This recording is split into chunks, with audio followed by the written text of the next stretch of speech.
We are here in Richmond, Virginia with Philip. He is hosting the meetup today on the Creative Nation tour. Yep. But we're gonna hear a little bit about your story on what you're working on and what's going on. Yeah, dude. So thanks so much for having me on your podcast, your show. Yeah. Your show, cool. Really in a pickle podcast, pretty much. Nice. So you're gonna help some people get out of a pickle and get into some commercial properties, right? Yeah, for sure.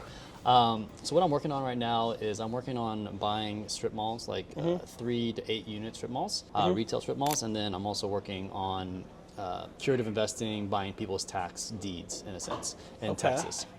Cool. So what kind of questions do you have in regards to what I might be able to help and share my knowledge in regards to the people in your community? Well, to start, like hearing about the actual deal stories is kind of like the most interesting and learning point for anyone, I'd say. Okay. So I'd like to hear, like, for your 2 commercial properties you bought recently, like how did you find them to start? And let's go from there. So the first one that I found that I basically bought was in COVID.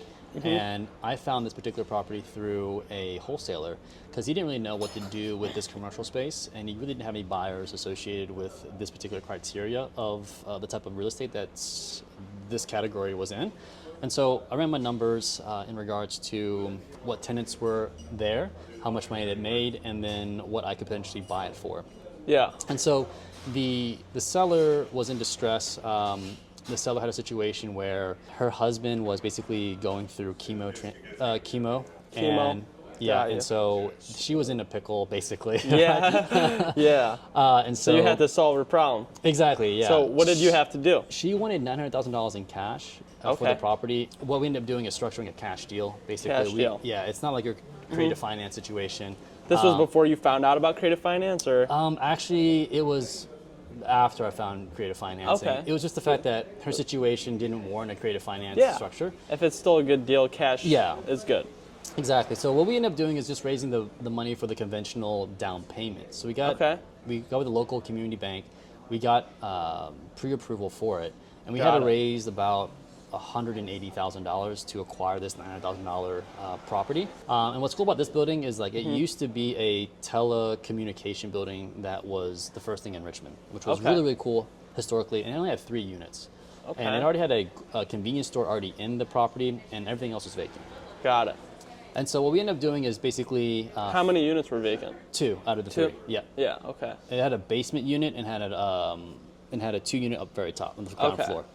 Got it. And so we ended up marketing the property on your local Facebook, Craigslist, and actually LoopNet as well. And so we ended up finding a tenant that could fill in both spaces for $6,900 a month. Yeah. And we already had $2,200 on the other side. So all in all, it's right around $9,000. No, $8,000? No, not $9,000. $9,000. Yep. So that is more than enough to cover our loan. Plus, what's the loan like payment? This is during COVID. Yeah. So we still have the loan right now. So it's basically 4%. 4%? 4% on COVID. So it's very, very doable. Very good. Our note is about $3,700 a month. Got you. So you're making $5,000 a month. Easily. Yeah. Yeah. So how did you find those 180,000 people to fund the deal? Yeah, $180,000. We end up funding it or finding that money through our own network, our private network of friends and family. And so they seen me do deals over the years, and they just wanted to jump in because of the fact that not only did I have good rapport and good reputation, but also completed a lot of renovations and loan paybacks already. Yeah. So they knew I was good for the money. So you did a lot of single family transactions before, and now this was like your first commercial transaction? Exactly. It's my first commercial transaction. And so we ended up structuring a deal to where the tenant would basically make all the tenant improvements. He placed about $150,000 of improvements into the building, and we gave him a runway of 6 months of no rent because he's putting that much money into the building. And so we ended up doing that deal, and we still have that deal right now, and it's still producing great cash flow for us. And not only that, I love commercial because it increases the value of the property as well, very, very exponentially. Yeah. Once we get that cash. So you bought it for $900. Do you think it's worth I think it's worth about 1.3. 1.3. Yeah. So we have about, with the debt pay down, we have about $700,000 of equity in that right now. Yeah, that's really good. Over the course of 5 years. Yeah, a little bit under 5 years, like 4 years and some change.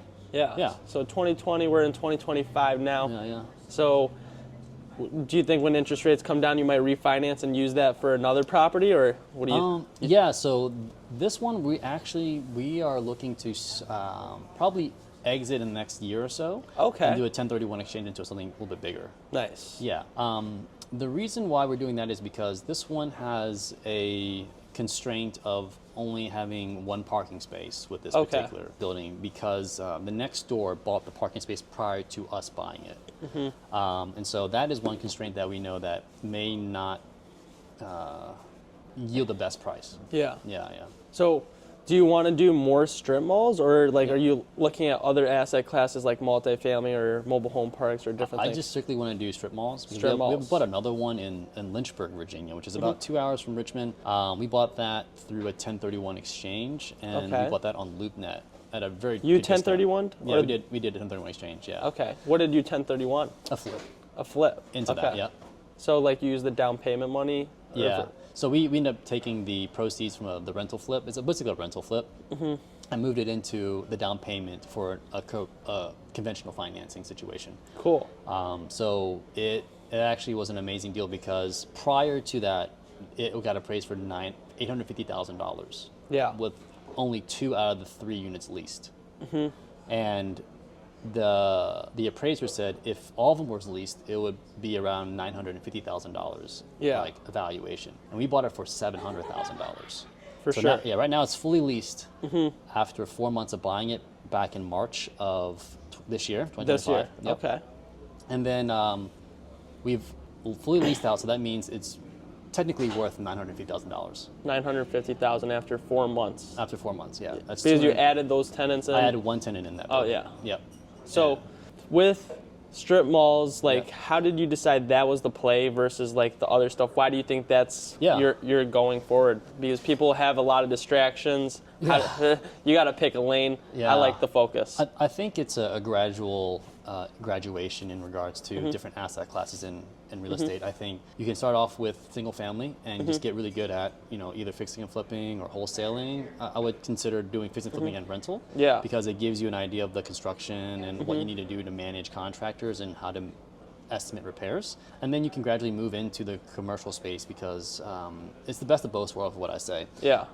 You have tenants that will pay you like their businesses and not complain about anything else, really, unless a roof leaks or the structure is compromised. Versus residential, it's all about emotional people that are tied to the real estate because they live there, and they, obviously they raise their family there, they have presence, whatever.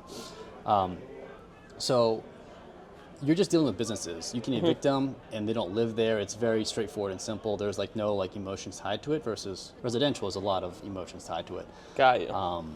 Sounds like the pathway you've created for yourself was like wholesaling. Maybe was your start. Yeah, I did wholesaling, did fixing, flipping. I did rentals. I still have rentals now. Yeah. And to really answer your question, why?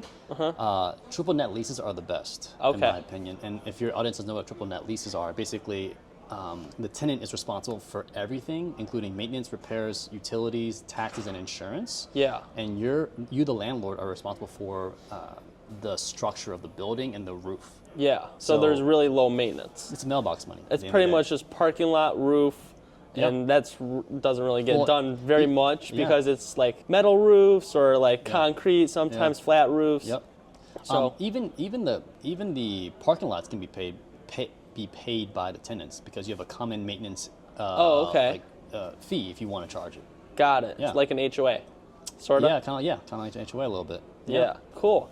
So that sounds phenomenal on how you built that pathway to get to commercial properties. So what do you think people getting started don't get into commercial right away and start with the wholesaling, flips, and learn that stuff? Or what about the people who are just I want to get into commercial, Phil's making $5,000 a month? Well, it really depends. I think depending on where you're at in your life, if you're just starting to with no money, I think commercial is probably not the space to be in, because you haven't built that mindset and reputation and skill to be able to talk to more sophisticated sellers. Okay. So I think if you are starting from zero experience, zero skill, start with the traditional wholesaling, fixing and flip, and rental model. Yeah. Obviously, I recommend somebody going into real estate get a mentorship Yeah. Because that's how I started. I sure. didn't go blindly into real estate without getting educated. Cool. It's like trying to be a doctor without getting education. That doesn't Yeah. work out really well. Like me and you are both in the sub 2 or Yeah. owners club community, Yeah. and we get a lot of value out of that. Yeah. And people can join groups like that, or maybe Yeah. they could reach out to you and Exactly. get a few different Yeah. pointers from wholesaling, flips, commercial now. Exactly. So where can people reach out to you to collaborate and Yeah. get further advice with whether they want to wholesale, flip, maybe give you money to buy Yeah. deals with? Yeah, you can reach me my Instagram, Philip H. Thai, PhillipHthai at my Instagram, and then I have a YouTube channel, same handle that you guys can reach me at.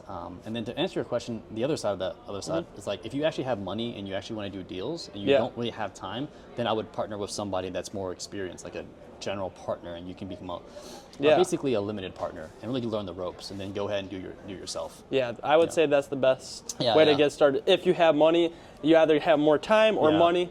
If you have Exactly. more money, you should probably learn from people like that. Yeah, man. So go invest with Philip on his next strip Yeah. mall, or bring him his next strip Yeah, mall. exactly. Yeah. Appreciate it, bro. Appreciate you. Yeah, man. These guys are waiting. Yeah.